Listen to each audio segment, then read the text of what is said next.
and welcome back to another video from the Tiny Menagerie. When is a shark not a shark? When it is in fact a little tetra fish called the splash tetra, sometimes also called the splashing tetra.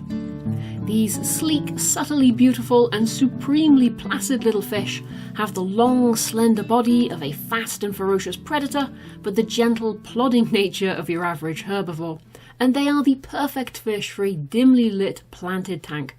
But what do you need to actually take care of them?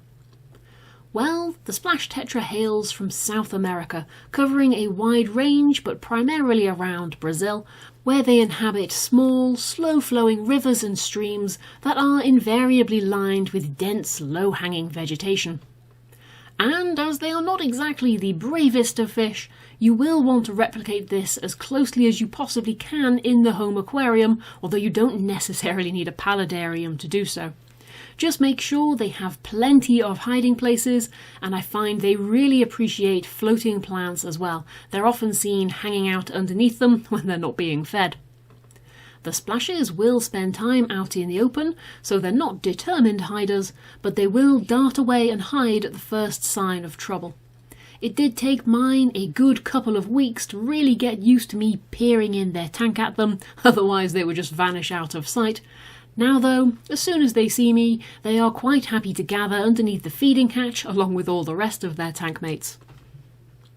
Splash tetras don't grow particularly large, and males will max out at around 7 centimeters, while the females are considerably smaller and tend to max at around 5 centimeters.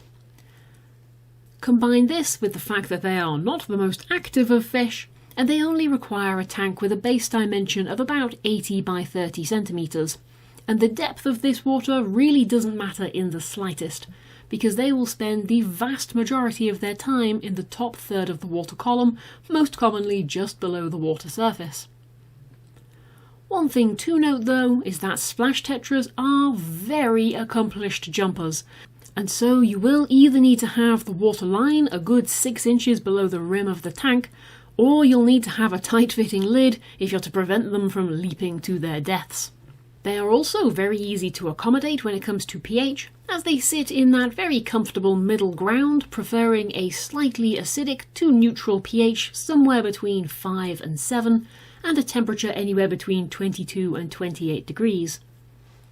They are, though, slightly fussier when it comes to water flow, and despite that lovely streamlined shape that looks like it's built for speed, they really don't appreciate much of a current at all.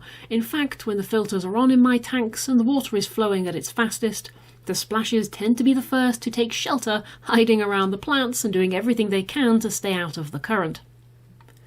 This being the case though, they do very well with tank mates that also prefer either slow or still water, any such as the smaller Rasbora species or the little tetras, and my splashes live with a pair of young Borellii pistos that they've always got on just fine with. And as the splashes also show no interest in the substrate, they're a good choice to keep with shrimp, because they're only very rarely going to encounter a shrimplet that's swimming around in the water column, though they will eat it if they do find it, but adult shrimp are plenty large enough to be perfectly safe from them.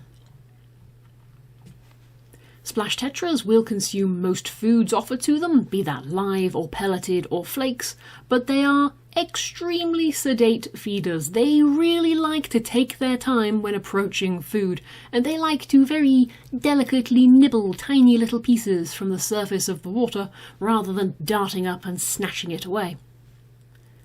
They will take food from the water column if they see it sinking, but they don't feed from the substrate at all, so any food offered needs to not sink so fast that it's going to pass them by, nor should they be housed with any other fish species that is supremely eager when they're feeding and is likely to scare away the gentle splashes. But perhaps what really sets these tetras apart is the fascinating way in which they breed.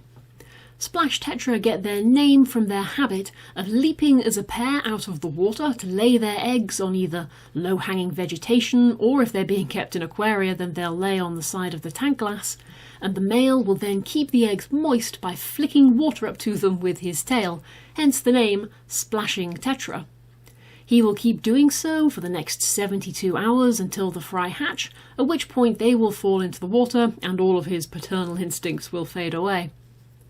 Luckily though, these are some of the very few fish who do not actively eat their own young, so when you do see eggs on the side of the glass, you can just leave them in place to hatch out, and so long as you have a well-planted tank that's well matured and it's got some available infusoria in there for them to eat, then a few fry will survive.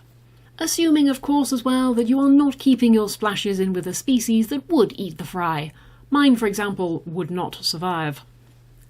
Splash tetras are a sociable species, and they need to be kept in a group of at least 6 individuals, preferably with an even ratio of males to females. The males can get a little bit flary and a little bit peppery with each other when they're competing for the attention of females, but while this can look a little bit violent because they tend to flip and spin around each other a lot, I have never seen any signs of them biting or fin nipping each other. It is all just for show. Overall, in fact, splash tetras are just a very chill fish to keep. They really are no bother, and so long as they're kept with equally mild-mannered tankmates, then they will thrive, and you'll find their numbers slowly keep creeping up if you leave those eggs on the glass. Anywho though, I hope you've enjoyed this little video all about the splash tetra. Happy fish keeping everyone, and I'll see you again soon. Bye bye!